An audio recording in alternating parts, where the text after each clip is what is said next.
2024 চনত ফাকুৱা নাইবা হোলী উৎসৱ 3 আৰু 4 মাৰ্চত উদযাপন কৰা হ'ব।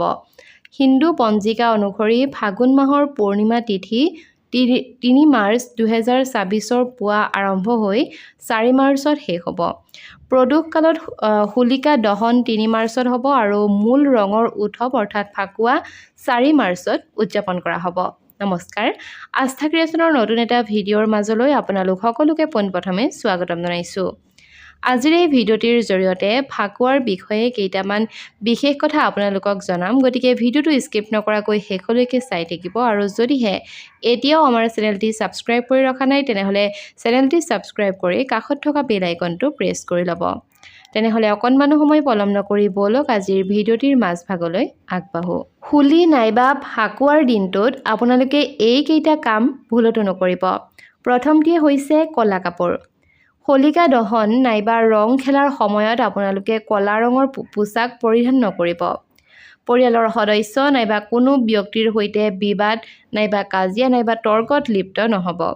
কেমিকেলযুক্ত ৰং ব্যৱহাৰ নকৰিব যাৰ জৰিয়তে ছালৰ ক্ষতি হ'ব পাৰে। পানীৰ অপব্যৱহাৰ নাইবা অপচয় অৰ্থাৎ অপ্ৰয়োজনীয় বস্তু কেতিয়াও আপোনালোকে দহন নকৰিব। অশুভ চিন্তা, কাৰোবাৰ প্ৰতি বেয়া চিন্তা নাইবা অশুভ কাম কৰাৰ পৰা এই দিনটোত বিৰত থাকক।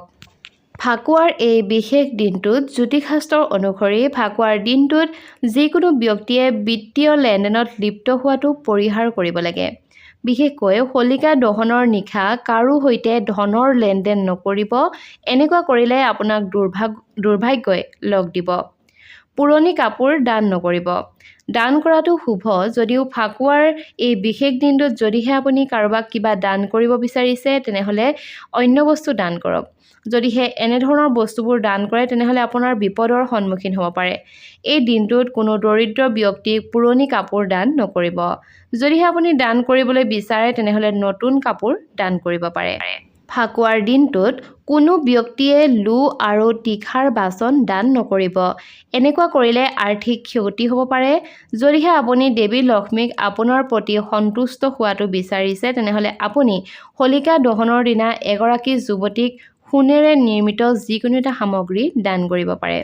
ফাকুৱাৰ এই বিশেষ দিনটোত সৰিয়হৰ তেল দান কৰিলে শনি দেৱতাৰ খং উঠিব পাৰে। শনিৰ কুপদৃষ্টিৰ পৰা আপোনাৰ জীৱনলৈ অন্ধকাৰ নামি আহিব পাৰে। গতিকে এই দিনটোত আপোনালোকে সৰিয়হৰ তেলো আনক দান নকৰিব।